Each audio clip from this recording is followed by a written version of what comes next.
Hi everyone, Danielle here. I'm doing an early preview of an upcoming 2024 button shy game called The Last Lighthouse. So this is an 18 card solo game designed by Scott Almes, and it should take about 15 minutes to play. Alright, so I have the deck of cards here. Two of the cards will be used to track the health. So you have the Lighthouse card and a Nightmare card. The Nightmare card, over time, could consume all of the light, and eventually you might lose the game. You start with 5 health though, so the Nightmare card will sit right under the 5 so that you can see you have 5 health. You have 16 of these beautiful Lighthouse cards.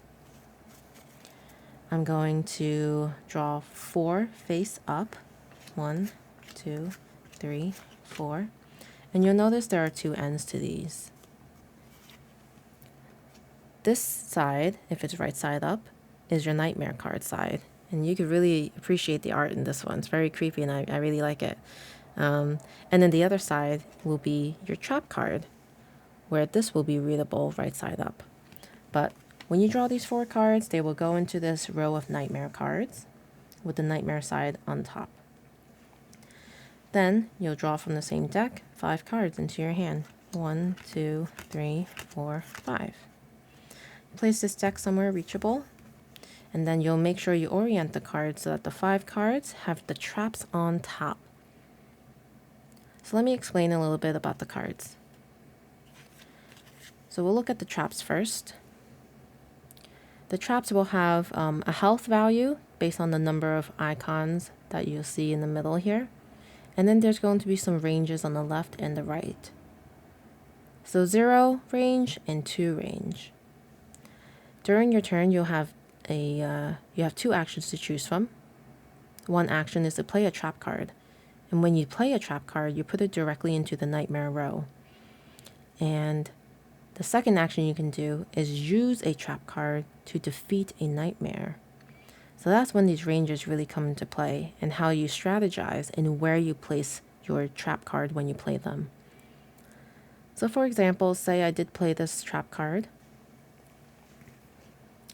I get to think, where would this be able to target something that's most effective to me? If I place it in the middle, the left side shows 0. It cannot target any of these because it has 0 range on the left side. If I use this range, 2, on the right hand side of the icon, we can target both of these if we wanted to.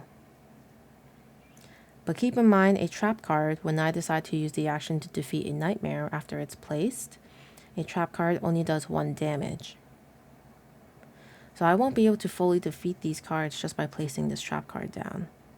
I'll need at most 2 other trap cards to defeat both of these, and they would have to be in range of that trap card. So maybe I won't place this here just yet.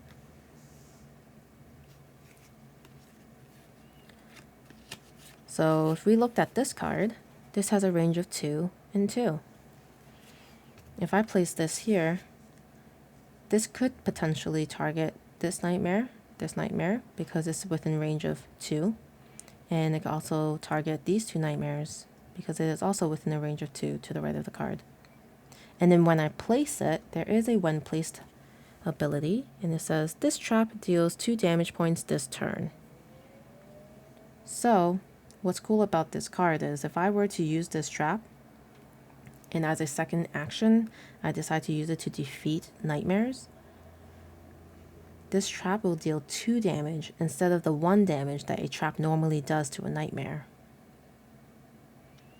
So if I were to play this right now, it could do 2 damage here.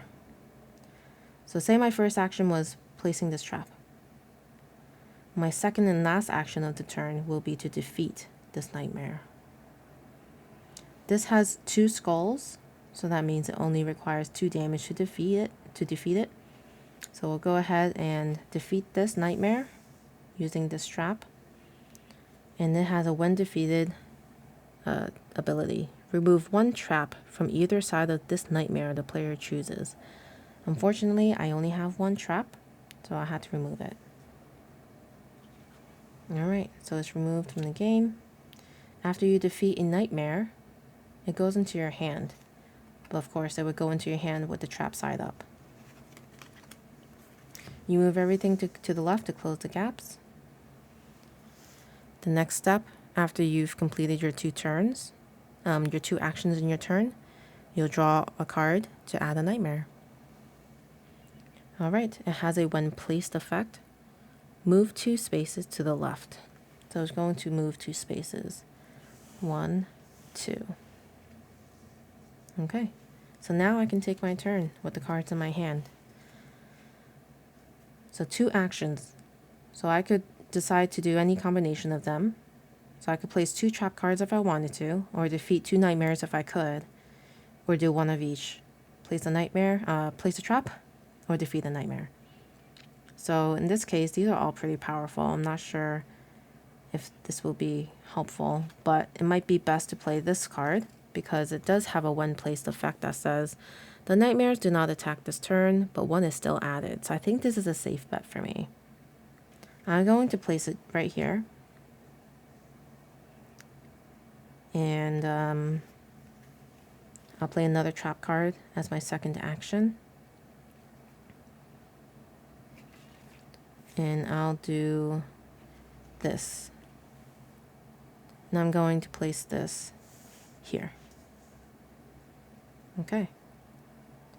So those were my 2 actions for the turn.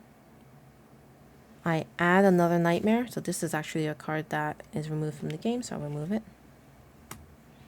I add another nightmare card.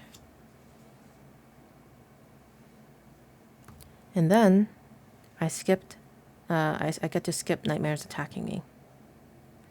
So the game will continue in this fashion. And basically you'll win the game if all the nightmares are gone. So it's a pretty interesting game.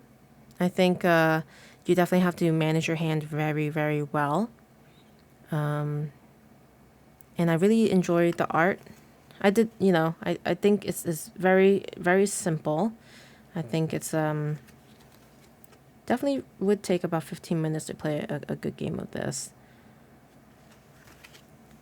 So my first impressions is that this is a very strategic game, and it requires a lot of like pre-planning, although you can't always predict what nightmare will come out. That's really the only luck factor there.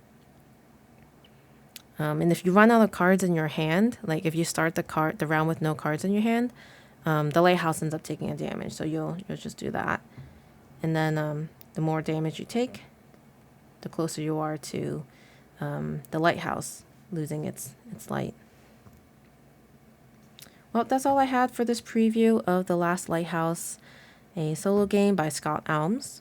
I hope you enjoyed this overview and preview of this game. Let me know what you think of it, if you think you'll be looking out for this one. And if you haven't already, please subscribe. I'll be doing a full playthrough of this game soon on my channel, so be on the lookout for that.